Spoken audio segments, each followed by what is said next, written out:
Kitab Bilangan pasal 5. Tuhan berfirman kepada Musa, "Perintahkanlah kepada orang Israel supaya semua orang yang sakit kusta, semua orang yang mengeluarkan lelehan, dan semua orang yang najis oleh mayat disuruh meninggalkan tempat perkemahan. Baik laki-laki maupun perempuan haruslah kau suruh pergi.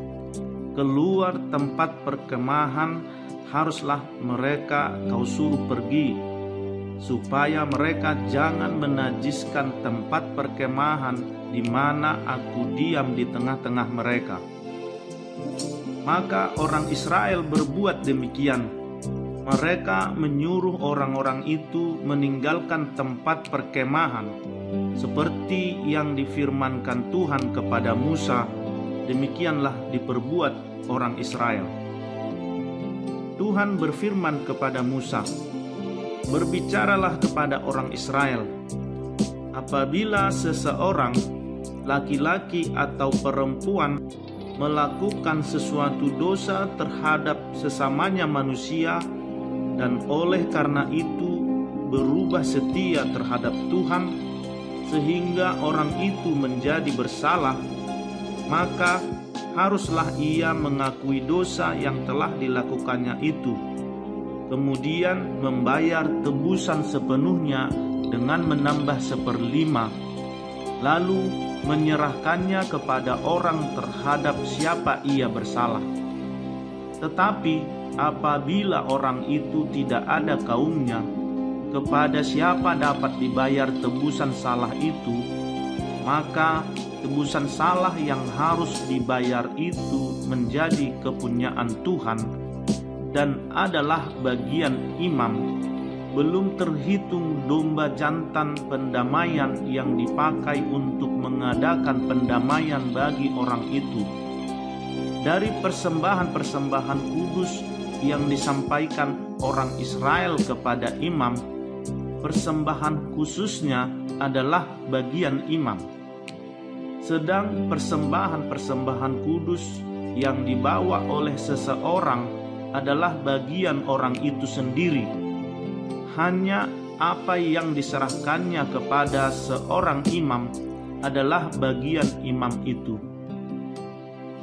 Tuhan berfirman kepada Musa, "Berbicaralah kepada orang Israel dan katakanlah kepada mereka, apabila istri seseorang berbuat serong dan tidak setia terhadap suaminya, dan laki-laki lain tidur dan bersetubuh dengan perempuan itu dengan tidak diketahui suaminya, karena tinggal rahasia bahwa perempuan itu mencemarkan dirinya, tidak ada saksi terhadap dia, dia tidak kedapatan, dan apabila kemudian roh cemburu menguasai suami itu, sehingga ia menjadi cemburu terhadap istrinya, dan perempuan itu memang telah mencemarkan dirinya, atau apabila roh cemburu menguasai suami itu, sehingga ia menjadi cemburu terhadap istrinya,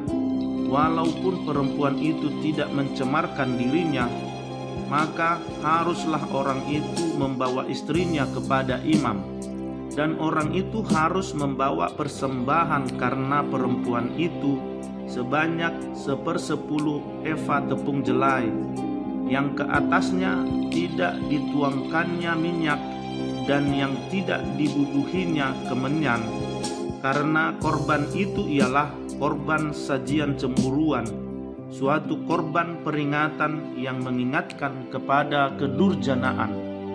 Maka haruslah imam menyuruh perempuan itu mendekat dan menghadapkannya kepada Tuhan.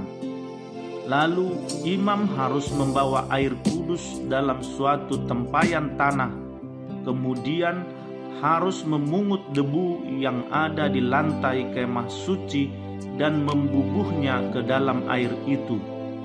Apabila imam sudah menghadapkan perempuan itu kepada Tuhan, haruslah ia menguraikan rambut perempuan itu, lalu meletakkan korban peringatan, yakni korban sajian cemburuan, ke atas telapak tangan perempuan itu, sedang di tangan imam haruslah ada air pahit yang mendatangkan kutuk. Maka haruslah imam menyumpah perempuan itu dengan berkata kepadanya, "Jika tidak benar ada laki-laki yang tidur dengan engkau, dan jika tidak engkau berbuat serong kepada kecemaran, padahal engkau di bawah kuasa suamimu, maka luputlah engkau dari air pahit yang mendatangkan kutuk ini.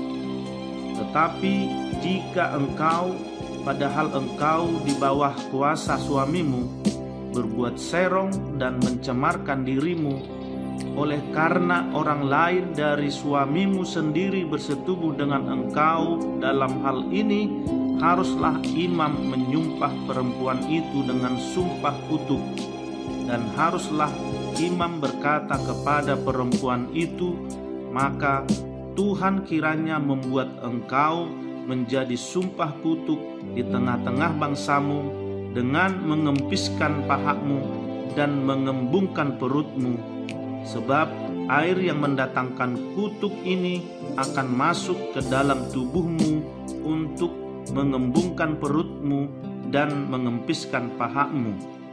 Dan haruslah perempuan itu berkata, Amin, amin.